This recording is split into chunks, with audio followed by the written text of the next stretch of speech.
सम्मानित करती हैं। ट्रॉफी लेकर पलक घर पहुंचती है। प्रतियोगिता जीतने की खुशी पलक के माता पिता उसके चेहरे पर साफ साफ देख रहे थे। उस दिन के बाद से पलक को कभी भी कोई भी उसके काले रंग के लिए नहीं बोलता था, बल्कि सब उसकी बहुत तारीफ करते थे।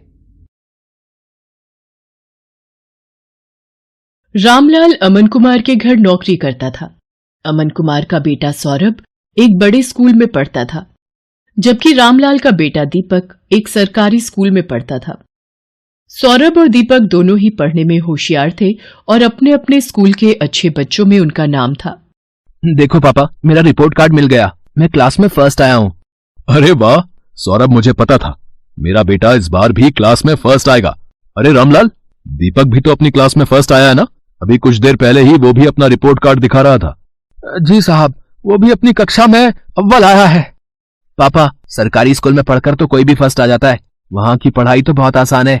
दीपक ने कोई बड़ा काम नहीं किया, एक छोटे से स्कूल में फर्स्ट आकर। सौरभ, ये लो लड्डू, मैं फर्स्ट आया हूँ ना तो बापू ने सबको बांटे हैं। मैं नहीं खाता ये बेकार से लड्डू। मॉम, वो चॉकलेट बादाम कहाँ हैं जो आपने सबको खिलाए हैं? मेरे पापा तुम्हारे बापू की तरह सस्ते लड्डू नहीं लाते, वो तो चॉकलेट ड्राई फ्रूट लाए हैं। और ज्यादा इतराने की जरूरत नहीं है, तुम हमारे नौकर के बेटे हो, जितनी मर्जी कोशिश कर ले तो मेरी बराबरी नहीं कर सकता। सौरभ बेटा, ऐसे नहीं बोलते, दीपक भी अच्छा बच्चा है।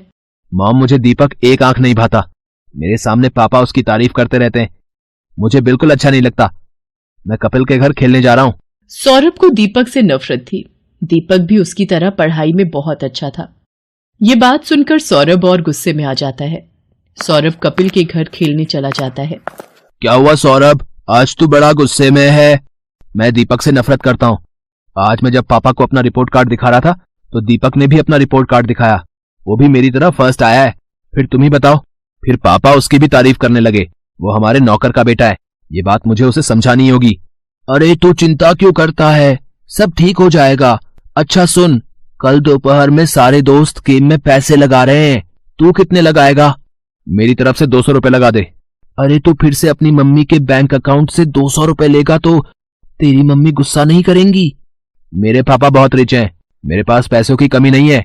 मेरे मम्मी पापा मुझसे कुछ नहीं कहते हैं क्योंकि मैं स्कूल में हमेशा फर्स्ट आता हूँ। सौरभ को गेम पर पैसा लगाने की आदत पड़ गई थी। वो आए दिन अपने दोस्त कपिल और बाकी दोस्तों के साथ ऑनलाइन गेम खेलता और उस पर पैसे लगाता। सौरभ पढ़ाई में अच्छा था, इसलिए उसकी मम्मी भी उसे अकाउंट से पैसे लेने के लिए कुछ नहीं कहती थी। सौरभ, तुमने मॉम के अकाउंट से आज फिर 200 रुपए निकाले हैं। पापा, वो मेरा ऑनलाइन ग्रुप गेम चल रहा है ना, तो उसी के लिए चाहिए थे। अरे मुझे पता है, सौरभ ने मुझे बता दिया था कि वो 200 रुपए ऐड कर रहा है। बेकार में गुस्सा होते रहते हो मेरे लाल पर। वो तो ठीक है संध्या, पर चलिए आप नाश्ता कीजिए, बच्चे हैं आपस में लगे रहते हैं। संध्या अमन की बातों पर ध्यान नहीं देती। सौरभ को गेम खेलने की आदत पड़ती जा रही थी। एग्जाम भी नजदीक आ रहे थे। एक दिन, सौरभ क्या बात है, आजकल लग रहा है तुम पढ़ाई पर ध्यान नहीं दे रहे हो। तुम्हारी मैम का फोन आया था, तुम 2 दिन से ट्यूशन में लेट पहुंच रहे हो। मम्मी, वो एग्जाम आ रहे हैं ना, तो मैं कपिल के घर बैठकर पढ़ाई करता हूँ। हम दोनों साथ में ही ट्यूशन जाते हैं, तो पढ़ते हुए समय का पता ही नहीं चलता। अच्छा ये बात है, तुम कपिल के घर बैठकर एक्स्ट्रा टाइम में पढ़ाई कर रहे हो, ये बहुत अच्छी बात है। उधर दीपक भी अपनी आने वाली परीक्षाओं की तैयारी कर रहा था। बापू, इस बार मुझे फिर से फर्स्ट आना है, देखना मैं खूब मेहनत करूंगा। मुझे पता है मेरे बेटे, तुम पढ़ाई में बहुत मेहनत कर रहे हो। देखना, तुम्हारा ये जोड़ा हुआ विद्याधन एक दिन तुम्हारे बहुत काम आएगा और तुम एक दिन हम सबका नाम रोशन जरूर करोगे। चलो दीपक बेटा, अब आकर ये दूध चावल खा लो, मैंने तुम्हारी पसंद के बनाए हैं। और तुम वो कहाँ जा रहे हो अपनी कक्षा के बच्चों के साथ? माँ, मैं साइंस म्यूजियम देखने जा रहा हूँ, वहां पर विज्ञान संबंधित बहुत से उपकरण हैं। टीचर बता रही थी हमें वहां जाने से बहुत कुछ सीखने को मिलेगा। अच्छा, ये तो बहुत अच्छी बात है। दीपक स्कूल के बच्चों के साथ साइंस म्यूजियम देखने जाता है। वहां उसे प्राइवेट स्कूल के बच्चे भी दिखाई देते हैं, जिनमें सौरभ भी होता है। सौरभ, ये तो वही लड़का है जो कई बार तेरे घर पर भी देखा है। अरे ये हमारे नौकर रामलाल का ही तो लड़का है, गरीब नौकर का बेटा है ये। हाँ, ये नौकर का बेटा है, फिर तो ये भी नौकर हुआ। सब बच्चे दीपक पर हंसने लगते हैं। दीपक घर आकर सुस्त और उदास हो जाता है। बापू, सब बच्चे मुझे नौकर का बेटा कहकर चिढ़ा रहे थे, सब बच्चे मेरे ऊपर हंस रहे थे। अरे मेरे बच्चे, तू इतनी सी बात पर बुरा मान गया, मैं तुझे तभी तो पढ़ा लिखा कर बढ़ा रहा हूं ताकि तू पढ़ लिख कर बड़ा आदमी बन सके और पैसे कमा सके।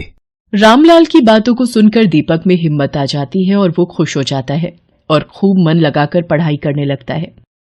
अगले दिन दीपक स्कूल जाता है तो उसकी टीचर उसे कक्षा में पूरे साल अच्छा करने के लिए पुरस्कार देती है।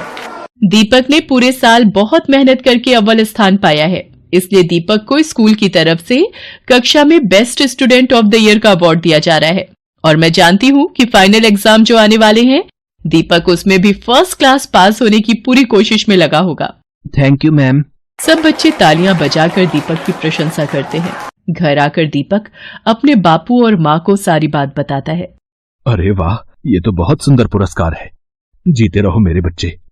बापू, मैं ये पुरस्कार अमन अंकल को दिखाकर उनका आशीर्वाद लेना चाहता हूँ। ठीक है बेटा, चल तू उनका भी आशीर्वाद ले ले।